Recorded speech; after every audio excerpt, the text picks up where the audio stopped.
Hey everyone, it's Navjot here, the alternate partner with Affinity Real Estate, EXP Reality. Thank you so much for coming back to my YouTube channel. Today I have a very special guest with me. I have with me Anita Chana. She's a mortgage specialist with Mortgage Alliance, and she's doing mortgages since last 5 years. She has a lot of experience, and for any question I have anytime in terms of mortgages, I always go to her. So I requested her to come up on the video and talk about some stuff which is going around in mortgage industry, because that thing matters a lot when you're buying a home. So welcome, Anita. Thank you. And tell us about something about the mortgage industry. I'll start with the obvious that everybody knows, the rising interest rates. With the rising interest rates, we are also seeing a reduced price in homes right now. That's the major news in mortgages right now. Yes. Basically, the falling prices of homes and the rising interest costs. Yes. So in terms of, if we talk about the mortgages, I know in July 13th, there was a big hike in overall, like the overnight interest rate. So how it has affected the interest rates and the qualifications?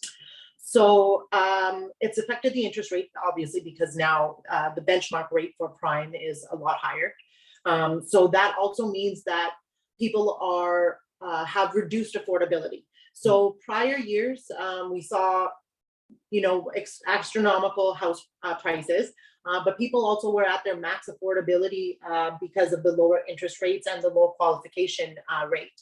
So as of right now, the qualification rate hasn't actually changed. But since the interest rates are so high, we always get qualified at interest rate, whichever is available for your current loan at the time. So let's go with variable at 4.35.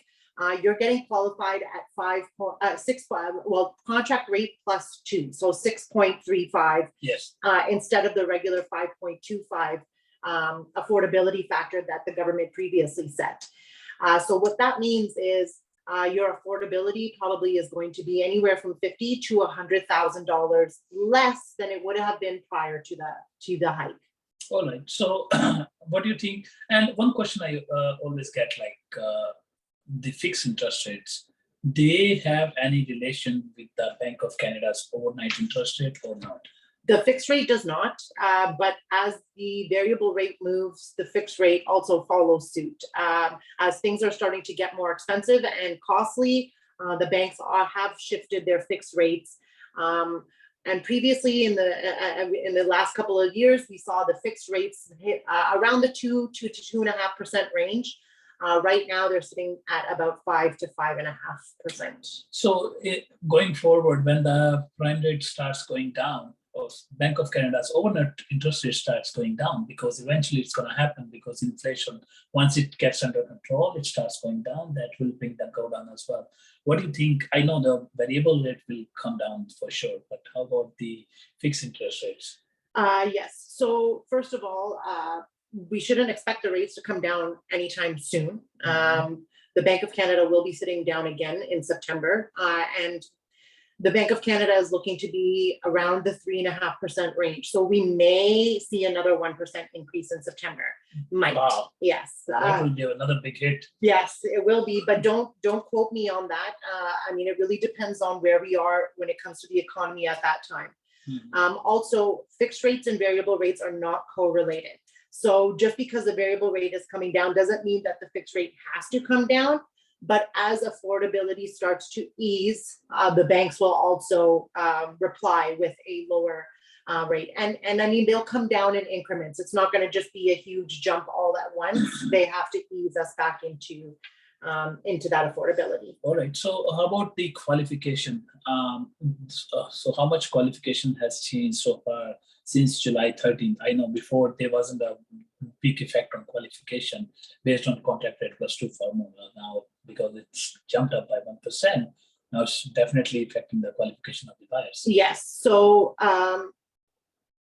the qualification. So if prior to the rate hike, you could afford a $500,000 home.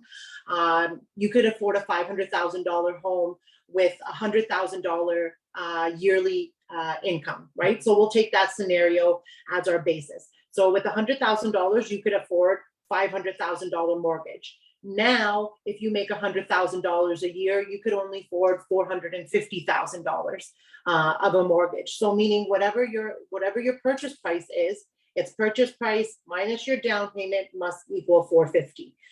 And that's what the qualification is now. If you want to qualify for a $500,000 mortgage now, we're looking at a closer to about $140,000 to $150,000 a year income in order to qualify for that.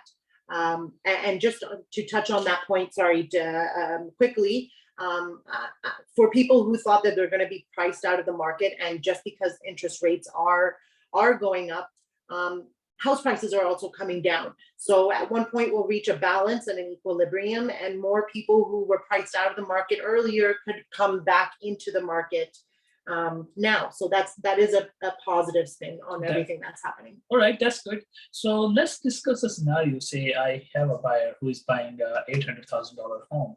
So can you discuss different down payment and interest rate scenarios as well? Yes. Okay. So on an $800,000 purchase, your minimum purchase would be around $55,000. So that's like the bare minimum. That's 5% on the first 500,000, and then 10% on anything after 500,000. So 25,000 for the first 500, and then we have 300,000 left over. So that means we need 30,000 total, 55. And then on top of that, if you do anything less than 20%, you will have mortgage insurance, which is default insurance from either CMHC, Sagen, or Canada Guarantee. And that gets tacked onto your mortgage, and you pay that off throughout the years that you own the mortgage.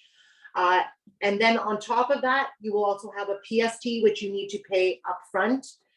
So if we take the most minimum scenario, which is the $55,000, your total mortgage will be $774,800. That includes your mortgage insurance of $29,800.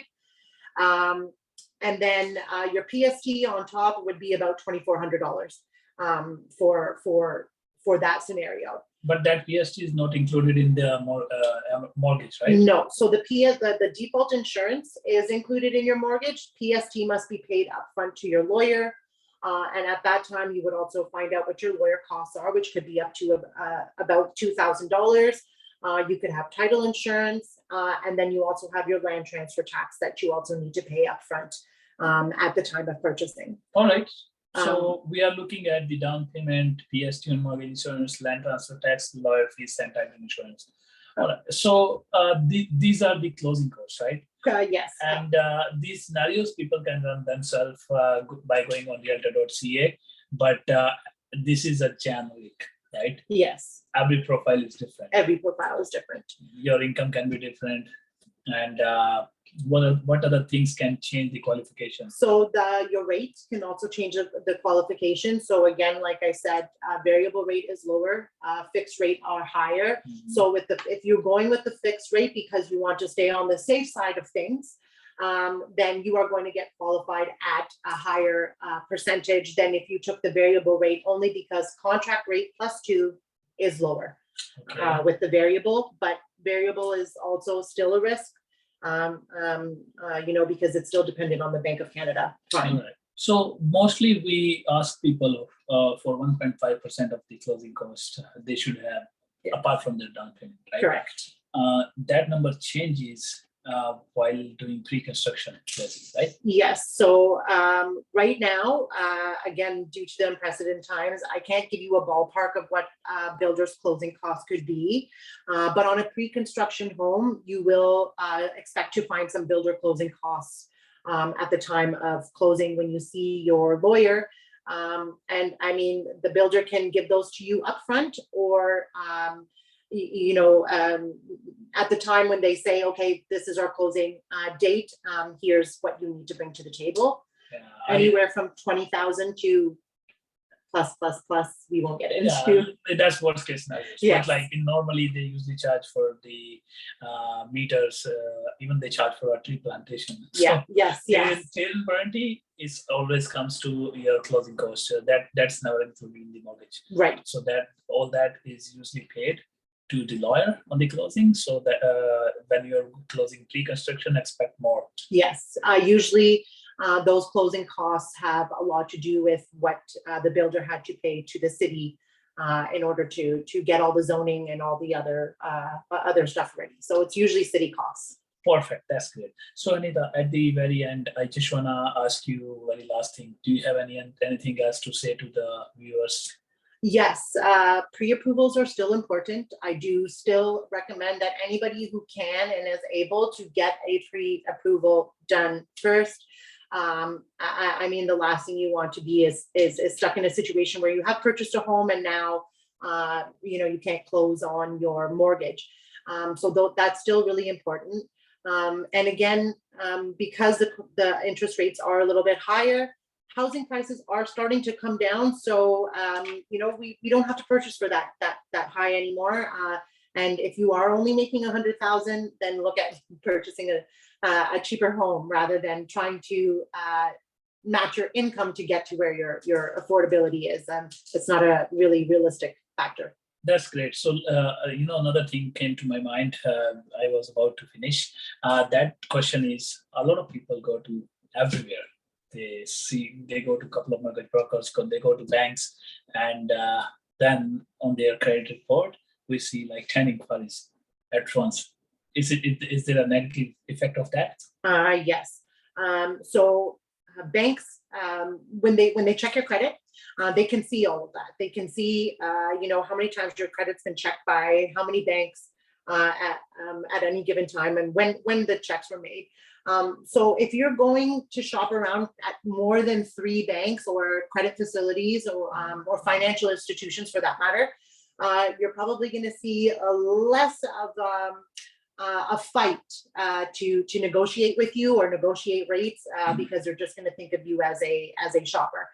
So it's not always a great thing to shop everywhere. It could end up hurting you in the end. Thank you so much, Anita, for coming and sharing all your thoughts. My pleasure. And the numbers you shared, that seem very important for viewers as well. Hopefully, we will sit again next time and the interest rate will be lower. Hopefully. Yeah.